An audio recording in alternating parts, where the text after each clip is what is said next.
স্বাগত জানাচ্ছি আজকের এইচএসসি ফিজিক্স চ্যাপ্টার 1 থার্মোডাইনামিক্স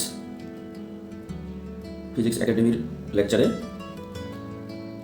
আজকের লেকচারে আলোচনা করব তাপগতীয় প্রক্রিয়া কি, থার্মোডাইনামিক্স প্রসেস কি। থার্মোডাইনামিক্স প্রসেস বা তাপগতীয় প্রক্রিয়া হলো এমন একটি পদ্ধতি বা পরিবর্তন যার মাধ্যমে কোনো সিস্টেম, তাপীয় সিস্টেম তার প্রাথমিক অবস্থা থেকে অন্য কোনো তাপমাত্রায় বা চাপে নতুন অবস্থায় পৌঁছায়। তাপগতীয় প্রক্রিয়াগুলো কী কী? সমচাপ প্রক্রিয়া, সমায়তন প্রক্রিয়া, সমষ্ণ প্রক্রিয়া এবং রুদ্ধতাপীয় প্রক্রিয়া। সমচাপ প্রক্রিয়া বলতে কি বুঝি? সমচাপ প্রক্রিয়া বলতে যে তাপীয় প্রক্রিয়া কোনো সিস্টেমের বা সিস্টেমের চাপের কোনো পরিবর্তন হয় না, তাকে সমচাপ প্রক্রিয়া বা আইসোবারিক প্রসেস বলা হয়। এই প্রক্রিয়ায় গ্যাসের চাপ সর্বদা স্থির থাকে। বাস্তব জীবনের সাথে সমচাপ প্রক্রিয়ার উদাহরণ হলো বায়ুমণ্ডলে চাপে কোনো খোলা পাত্রে পানি ফুটিয়ে বাষ্পে পরিণত করা, সেক্ষেত্রে চাপ অপরিবর্তিত থাকে। সমচাপ প্রক্রিয়ার মূল বৈশিষ্ট্যগুলো কি কি? সমচাপ প্রক্রিয়ায় চাপ স্থির থাকে বলে এটি চার্জের সূত্র মেনে চলে, অর্থাৎ তাপমাত্রা বাড়ালে গ্যাসের আয়তন বাড়ে এবং তাপমাত্রা কমালে গ্যাসের আয়তন কমে।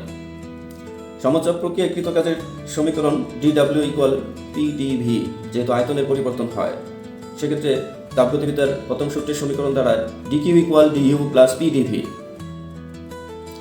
সমায়তন প্রক্রিয়া হলো এমন একটি প্রক্রিয়া যে প্রক্রিয়ায় সর্বদা আয়তন অপরিবর্তিত থাকে, অর্থাৎ সিস্টেমের আয়তন কোনো পরিবর্তন হয় না।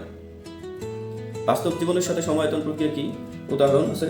বাস্তব জীবনের সাথে সমায়তন প্রক্রিয়ার উদাহরণ হলো যে চুলার উপর রাখা শক্ত বা বদ্ধ প্রেসার কুকারের ভেতরের বাতাস বা বাষ্প তাপ দেওয়ার ফলে ভেতরে তাপমাত্রা চাপ বৃদ্ধি পেলেও পাত্রের আকার নির্দিষ্ট থাকায় এর আয়তন সবসময় স্থির থাকে।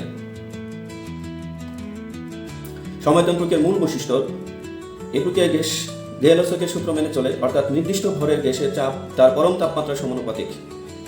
এই প্রক্রিয়া যেহেতু আয়তন সর্বদা অপরিবর্তিত থাকে, অর্থাৎ dV শূন্য হয়, তাই কৃত কাজ সবসময় শূন্য হয়।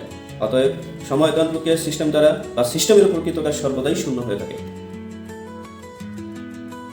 সমায়তন প্রক্রিয়া তাপগতিবিদ্যার প্রথম সূত্র, যেহেতু আয়তন অপরিবর্তিত থাকে অর্থাৎ dV শূন্য হয়, সেহেতু dQ = du + dW = du + 0, যেহেতু dV শূন্য সেহেতু dW শূন্য হবে, তাই dQ = du হয়।